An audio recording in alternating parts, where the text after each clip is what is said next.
My name is John Cristalucci, which is a pseudonym.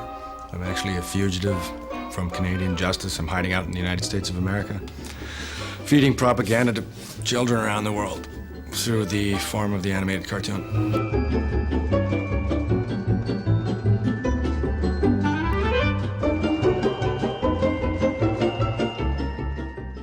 September 9th, 1955.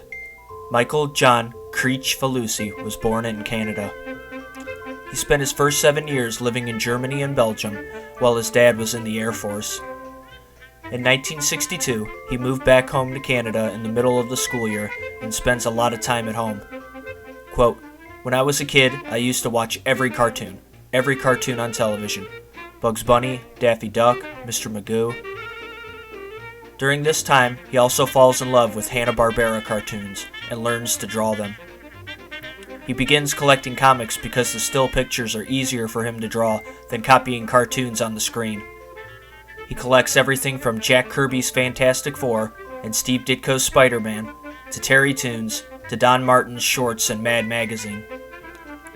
He also reads comic strips BC, Wizard of Id, and Popeye.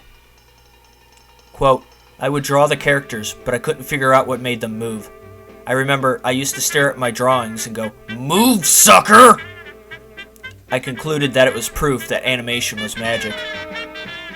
One day I was at the store with my dad, just a corner store, and I was over at the little toy rack they have in all those little stores, and I was looking around and I saw this box, this long tall box that said, "Huckleberry Hound and Friends, make your own flip book." I'm like, what the heck is a flip book? But there was Huckleberry Hound and his friends, so I grabbed my dad's jacket. "Come on, Dad, you gotta buy me this Huckleberry Hound." He gave me the 5 cents or whatever it cost back then, and I bought this box, took it home, opened it up, and what was inside? These long strips of cardboard that had individual frames from cartoons. Huckleberry Hound skiing, Fred punching Barney, just these little scenes. And there was instructions on the back that said, "Cut out each of these frames and then put them on top of each other and flip them." And I thought, what kind of crazy shit is this? So I cut them out and I made the little book and I flipped it and I went, holy crap! All the things went flying and I put them back together, flipped it again. They're moving! By this point, animation had completely taken over John's life. Quote, "All of a sudden, I saw this cartoon called The Great Piggy Bank Robbery. It was completely different from anything I'd ever seen before. I just all of a sudden basically went insane." The works of Clampett, along with cartoons by Tex Avery, went on to be a big influence on him. Quote, "I liked Warner Brothers cartoons because they were rude and nasty like real people." During this time, he was under another constant influence on his style, his own dad. Quote, "I think part of growing up and getting ready to face the world is you have to have an authority figure that is full of contradictions, because that's what you're going to find when you get in the real world, so you better get used to it while you're a kid. And I thank my dad for this." Quote, "I think he thought I was gay. As a matter of fact, I know he did, because one day I came home from school and I put my briefcase down. I was really nerdy as a little kid. While everyone else was dressing like the Beatles in 1965, everybody was a mod 66. I was wearing a suit with a bow tie and a fedora and singing Frank Sinatra songs to the girls at school. So I come home from school one day, I put the briefcase down, and I come up to my room. I go to open my closet where I'd hidden my giant stash of Marvel comics under socks and underwear and stuff like that, and I go to grab the comics and look up on the top shelf of my closet. There's a stack of these really fat magazines, a really recognizable shape of a magazine. I'm like, what the hell? I look up there and I take one down. It's a Playboy. And I don't know where it came from. I take the other one down. There's like 10 Playboy magazines in my closet and I can't figure out what's going on. Where the hell did these come from? I figured if I ever snuck in any naked magazines, my dad would kill me if he caught them. So I don't know what to do. First thing I want to do is throw them out before he can catch me. But you know, when you're 11 years old and there's Playboys in front of you, it's impossible to throw them away. So I'm terrified. For months, I was really scared. Years later, when John visited back home for Christmas, and after a couple of beers, his dad said, quote, "You know what? I was worried about you when you were a kid. I thought you were a goddamn homo! I said, what? He goes, yeah! Because you wouldn't play sports, you wouldn't play baseball, you wouldn't play football, you're just drawing your dumb little pictures. I thought you were some kind of fag! By the late 60s, things began to change for John. Quote, I went through my hippie phase. I had long hair and stuff for a while. I never really felt it. I watched everything I loved growing up, old music, old TV shows, old movies. The hippies came along and I just dropped out of pop culture. All of a sudden, everything I loved about pop culture just reversed itself. It went from you had to be highly skilled and super entertaining to having no skill whatsoever, and all of a sudden, everybody's creative. This belief that everybody's creative is what led to executives today. People who have absolutely no ability in anything, all of a sudden telling actual creative people what to do. The music all went to hell in the 1970s. I couldn't believe it. From really great hippie music like Jimi Hendrix' Electric Ladyland, to Sgt. Pepper's Lonely Hearts Club Band, to Frank Zappa, all this great stuff, all of a sudden it turned into Helen Reddy. All this weird, laid-back Neil Diamond. I became a complete cynic. I went from being Stimpy to becoming Ren when I was 12. It happened in a year, when I watched culture just die. In 1978, John attends Sheridan College in Ottawa, Canada, taking animation courses. During his college days, John befriends Bob Jakes and Jim Gomez. He only attends for 1 year, being more interested in partying, and is eventually expelled. John was unaffected by this as he said, quote, no animation skills do you learn in animation school. While there, however, he attended Reg Hart's screenings of cartoons from the golden age of animation. Through his time there, he meets Bob Clampett, and at this time, he also meets Ralph Bakshi for the first time. Quote, the first time I met him was about 1979. I was going to Sheridan College studying animation. I came down for the Christmas break. I went on a studio tour to go and bring my portfolio around to see if I could get a job.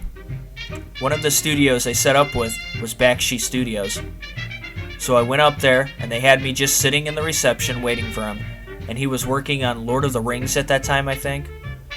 I was just sitting, waiting, but I could hear someone bellowing, screaming at the top of their lungs, somewhere going all through the cubicles. Just the loudest voice I'd ever heard in my life. Huge, booming voice. It was like God or something, like Thor, with a Brooklyn accent. So finally, this monster comes out. He's like 6'4" or something, and he looks like Paul Bunyan. At the time, he had this big black heavy beard, and it was really thick, and he had this big black curly hairs. He's just like huge shoulders, fists this size. I heard him yelling at everybody, right? So I thought he was going to come out and kill me. Instead, he comes out, giant smile on his face, and he grabs my hand. How you doing there, kid? And he grabs my portfolio. I could tell he was really busy, but I'm not even sure why he bothered to see me. He didn't know who I was or anything. I was just some punk going to school. But he rips the portfolio open. He looks at the drawings. He's flying them around. They were all wacky drawings. Don't go with Lord of the Rings, what he was doing. Rotoscope, all the realistic stuff. But he was laughing. This is fucking funny stuff! Funny shit you got here, kid! Come back when I do some funny shit! Around this time is when John was doing drawings of, quote, a retarded cat. He was somewhat influenced by the Bob Clampett cats in a cartoon called Gruesome Twosome. They had these really cool looking cats with big bulbous noses. Around this time, John also sees the postcard entitled New York City, 1946. John said, quote, it's a very funny picture because here's this psychotic looking monster in a cute sweater. And that just right away was a concept in my head I thought was hilarious. I thought, what a great character that would be. I used to draw caricatures of this insane chihuahua, and then I'd do this insane Peter Lorre voice while I'd act him out. While working at Calico Creations in Northridge, California, Joel Feiner suggests John put the two characters together. John said, quote, well, okay, that's a good idea. Joel also helped to name John's Chihuahua character. One day at Chris Felucci's apartment, Feiner bust out laughing while looking at a mailbox. When John asked why he was laughing, Joel pointed to John's landlord name on the box, Ren Hoek. Joel goes, quote, "Why don't you name your little chihuahua Ren Hoek?" At this time, John names his cat character Stimpy after college friend Harold Duckett's nickname Stimpy Cadogan.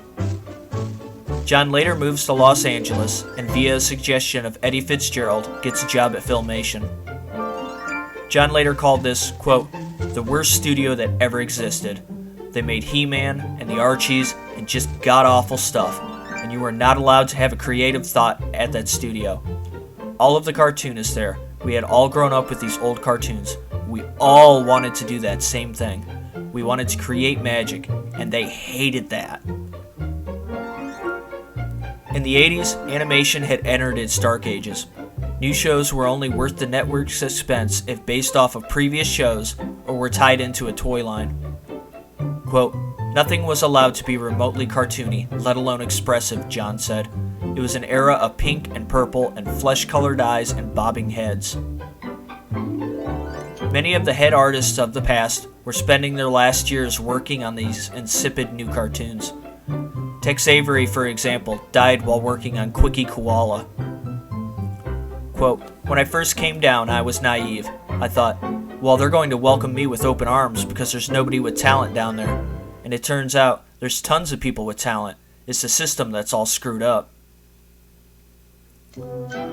John was soon laid off from Filmation. Quote, "At that time, almost all the work in town was Saturday morning cartoons. It was seasonal, so you'd work like mad all through the summer, and then the season would start in September, and work left until the next year. So I had just finished a stint doing Mighty Mouse, the Filmation Mighty Mouse, so I'm dying for work. I didn't want to do rotoscoping or anything like that. I saw in the LA Weekly an article on Ralph that said he was looking for somebody. He was looking for some young cartoonist, some funny cartoonist, to bring back animated shorts to the movie theaters. Ralph said, quote, "John and Tim Minton walk into my studio as young kids and say they want to do some shorts. I gave them a room in the back to do storyboards to show me what they're talking about. So they started to draw storyboards and I just said, I don't know what I'm going to do with these boards, but go ahead and make me laugh. Some of the ideas storyboarded were a big Negro for the little lady and Wayne Newton naked and slippery. The ideas never progressed much further than the development stage. So I went down the next day. They were finishing up Fire and Ice. I see this open door and I hear this yelling and spitting. I go into the office, but before I actually see Ralph, I just see these seeds flying past the open doorway, seeds flying everywhere. So I go in, and here's Ralph. He was a lot bigger than when I first met him, and he was just sitting down like this. He was unshaven, unkempt, and he had a giant bag filled with sunflower seeds. And Ralph with his giant mitts is digging into this thing and shoveling like 100 seeds into his mouth at like the same time. And there were seeds all over his face and stuff too. So I'm watching this as the sunflower seeds are bouncing off my head, and Ralph is talking to me the whole time. Kid, you think you're pretty fucking funny, right? He takes my portfolio. Yeah, guess it's some funny shit. Where the hell do you do this? Nobody will let you do this. No, they won't let me do it, Ralph. Everybody talks down everything I do. I'll fucking let you do it. He had made a short and he wanted me to see it and review it. I was just some punk kid who had only been in the business for a year or something. John is then taken down the hall and shown the short, the cigarette and the weed. Quote, they put it on. It's only like a minute long.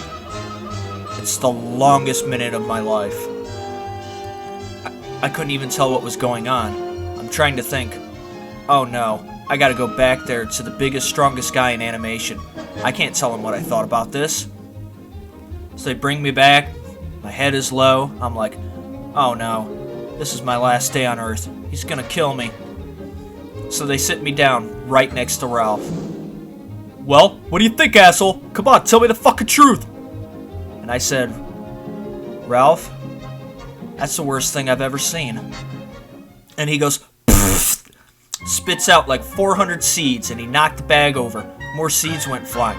What the fuck? The worst thing you've ever seen! What the fuck? And he flings the door open, and he stands up, and he starts screaming down the hallway. Finally! Someone who's not a fucking yes man! He tells me the goddamn truth! He looks at me and he goes, I'm gonna kill you, kid. I'm gonna fucking kill you. But you're not a yes man. He turns to the girls and says, hire the son of a bitch and I'll fucking teach him a lesson. That same year, John, Bill Ray, Jim Gomez, and Lynn Naylor did the animated short Ted Bakes One for cable Channel Zero. Quote, it was about a chicken who had something stuck in his ass and he ran around screaming until he could squeeze it out, John said. In August of 1983, Bakshi released Fire and Ice. The film went on to tank in the box office, and Bakshi retired as a result. John then began working for Deke on Heathcliff and Hanna-Barbera on the Jetsons revival, all the while dreaming of being able to do cartoons his way. In 1986, Bakshi got a job doing the video for the Rolling Stones' Harlem Shuffle. He was to direct the live action and pick the animators for the cartoon portion. John was hired as the director and in turn hired Bob Jakes as the animation director. Lynn Naylor was key animation and design, and Jim Smith was the layout artist. The design for the video was taken mainly from Coal Black and the Seven Dwarves and Tin Pan Alley. Being attached to a hit, the video became popular and rekindled Bakshi's interest in animation. Soon after, he and Tim Klein moved to LA to start production on a movie called Bobby's Girl, being done by TriStar. By the fall of '86, the script had been rewritten several times and the project died before funding ran out. During this downtime, Ralph worked to sell shows to TV networks. He pitched many a series, even at one point pitching Ren and Stimpy, but to no avail. In April of 1987, Ralph met CBS's Judy Price and pitches a couple of projects. When none were catching on, she asked what else he had, and Ralph claimed he had the rights to Mighty Mouse. Bakshi didn't own the rights to Mighty Mouse, and CBS did, but had forgotten about them. Afterwards, Bakshi got on the phone and said, "Find out who the fuck owns Mighty Mouse. I just sold it to CBS." Ralph then gives John the title of supervising director, and he then hires all the previous animators he knew that, quote, couldn't wait to work on a cartoon that might be fun. For the first month, employees worked 16-hour workdays. Quote, "It's going to be very tough around here for a while," Bakshi said. "Then it's going to get to be a lot of fun." Jim Gomez said, quote, "That show would have never been possible. Not just the fact that he sold the show, but to recreate an environment to do what we wanted without interference, that was unheard of, to let cartoonists create content." As director, more pressure came down on John than he had previously known. Bruce Timm said, quote, "He can tear you down and kind of inspire you at the same time.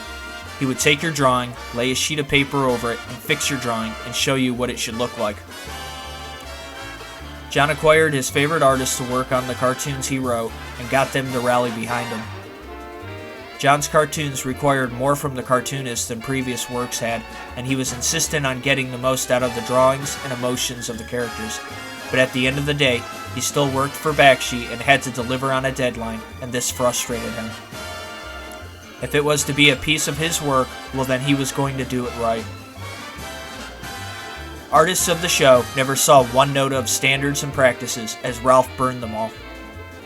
Ralph said, quote, "My job is to take all the knowledge I have, pointing to new young talent, and standing behind them, not only in fights with CBS, but also creatively at meetings." Mighty Mouse: The New Adventures was first aired on September 19th, 1987. The show did all right in ratings, but the reviews from critics and fellow animators is what helped prolong it. As late as January 1988, CBS still hadn't ordered more episodes of the show, and a majority of Bakshi's crew left. It was unlikely that John would return too, as he said in an interview, quote, "Ralph and I are having one of our yearly fights, and I think it's gotten really bad this time." Tom Klein said, quote, "He preferred to have it all just one vision. John felt he was running the ship and he wanted to get credit for it, and Ralph very much saw it as his company and his project." In the downtime between seasons, John bailed ship and struck a deal with ABC to do a revival of Bob Clampett's Beanie and Cecil. He ended up hiring most of the Mighty Mouse staff. As another blow to Bakshi, on June 6, 1988, Donald Wildman, head of the American Family Association, alleged that the episode The Littlest Tramp contained cocaine use. The scene in question involves Mighty Mouse sniffing what remained of a flower given to him earlier in the cartoon. This episode had aired for 8 months without issue and was even approved by CBS. Bakshi replied with, quote, "I despise drugs. I would be out of my mind to show a cartoon character snorting cocaine in a cartoon." The scene was removed from future airings, and Wildman took this as an admission of guilt and demanded that he be fired. CBS, however, released a statement supporting Bakshi. Times were harder on the show as of a result, and McDonald's even threatened to drop sponsorship if they didn't replace a line from character Bat Bat, which had nothing to do with the restaurant at all. For another episode, CBS made them rewrite the ending multiple times. Once the final episode of the second season was delivered, the show was canceled, and Bakshi Studios closed down soon afterwards. Meanwhile, at ABC, times again changed for John when there was no Ralph there to take on all the studio demands and everything rested on him. He didn't like having a set schedule and preferred that the studio just let him work and put out the best product he could. The execs at ABC were just as conservative as the other studios he worked for in the past, and at a time like the 80s, cartoons were done more on a basis of familiarity, and Beanie and Cecil were not fresh in anyone's mind anymore. Most of the stories fell flat on their faces as he was back to a script-based scenario instead of the episodes being storyboarded. This pushed John to go from, quote, "let's make this the best cartoon we can," to, quote, "let's make this the most shocking, offensive cartoon we can." An unaired episode entitled DJ Goes Ape featured villain Dishonest John being impregnated by a giant ape. The final blow came when at one point John wrote a letter to head figures at ABC and Deke. Quote, "It defies all rational comprehension that you should worry so much about it. You should thank us for it. This is your chance to redeem Saturday morning's abysmal reputation. In 5 years, you'll be copying this style anyway." After just 5 half-hour episodes, ABC decided to cancel Beanie and Cecil, and by October, they were told to vacate the premises. Quote, "The whole thing turned into a political nightmare. There were too many people at the top, and the network executives hated us. They hated the artists, they hated the Clampett family, and the only person they liked was Chuck Lorre, who was making life miserable for everybody. I couldn't believe, after the success of Mighty Mouse, that proved the model of giving cartoonist control worked, it would all come crashing down the next year. I was ready to quit the whole business." John was again without work, but the landscape was starting to slowly turn in favor of animation. Mighty Mouse had made ripples, then Who Framed Roger Rabbit came out to major success. At this time, John didn't have the money to start a studio, but did so anyway along with Lynn Naylor, Jim Smith, and newcomer Bob Camp. At the time, Naylor did freelance work, and Smith and Camp worked on the Warner Brothers Looney Tunes revival, Tiny Toons, to keep their dreams alive. Located in Hollywood, Spumco was born. The company was named after fictional character Raymond Spum, who they claimed invented animation in the 1800s. Quote, "Raymond Spum is a character John and I came up with as a fictional Walt Disney-type creator of Spumco," said Bob Camp. The summer of '89, John receives word that the small station Nickelodeon is looking for creator-driven cartoons. John said, quote, "I didn't believe it for a second." Geraldine Laybourne, the head of Nick at that time, was probably inspired to do it due to her husband being an animator himself. Independent producer Vanessa Coffey flew to LA, and through word from animation producer Carl Masek, she checked out projects by John. Quote, "I had to beg Coffey. I convinced her that she couldn't leave without seeing John's work. Reluctantly, she gave us a slot, the last slot she had before she left to go back to New York. The meeting was at the Sheraton Universal Hotel, and Spumco went so far as to make cutouts of the characters. An audition tape of John recording Billy West was also taken to flesh out the characters more. Billy had worked with John previously, being the voice of Cecil. Among the shows pitched that day were He Hogged the Atomic Pig, The Predator, Jimmy's Clubhouse, and finally, Your Gang. Your Gang was a live-action show with cartoons interspersed throughout, and originally Ren and Stimpy were only secondary characters, serving as a parody of the dog and cat cartoon. John said, quote, "For some reason the air conditioning was off that day. It wasn't working and it was about 100 degrees in there. When I pitch, I jump around and do flips and all kinds of crazy stuff and really act out all the stories. I'm doing this in 100-degree weather and I'm covered with sweat. Every time I would shake my head or something, the sweat would fly off my hair into her face in a sheet, so we were both soaked by the end of the pitch." Vanessa looked up at me and said, "You know, this is the funniest stuff I've ever seen, but I'm supposed to go back to New York tomorrow and pitch the ideas to the rest of the executives at Nickelodeon. I don't know how I can pitch this stuff. I'm gonna try and get you to come out there." A couple of days later, John flew out.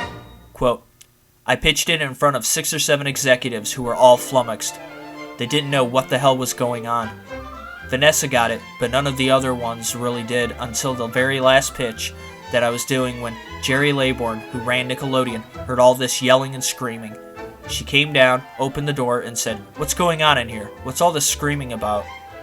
All of the execs looked at her like, 'Please save us. This is John. He's pitching shows here.' None of them wanted to make decisions because they just had never seen anything like it. Jerry said, quote, 'Do you have any pitches left?' And I said, 'Yeah, I've got one left.' I pitched her a story about Jimmy the Idiot Boy and his dad taking him to the happiest place on earth, which turned out not to be Disneyland. It turned out to be the wilderness. He had a real manly dad who took him out to teach him how to survive in the elements. It was a wild pitch and everything. I was jumping around and screaming and stuff. At one point, I had an asthma inhaler in my pocket, and it flew out of my pocket and hit Jerry Laybourne right in the tits. Everyone gasped in the room. I just went over there, and I plucked it up between them and put it back in my pocket and went back to the pitch. After the pitch was over, she looked around the room, and there was dead silence. She looked at her executives and said, 'Buy something from this man,' then turned around and left. After flying back to LA, Vanessa called John and said they wanted to buy 2 shows from him, Jimmy and Ren and Stimpy. Quote, "They sent me the contracts, and the contracts said that they were going to own everything, and I was basically going to get screwed. I thought, this doesn't look good, but I want to get my stuff on the air, so I'll sell them my second best show. So I sold them Ren and Stimpy." In the final weeks of 1989, work began on the pilot episode.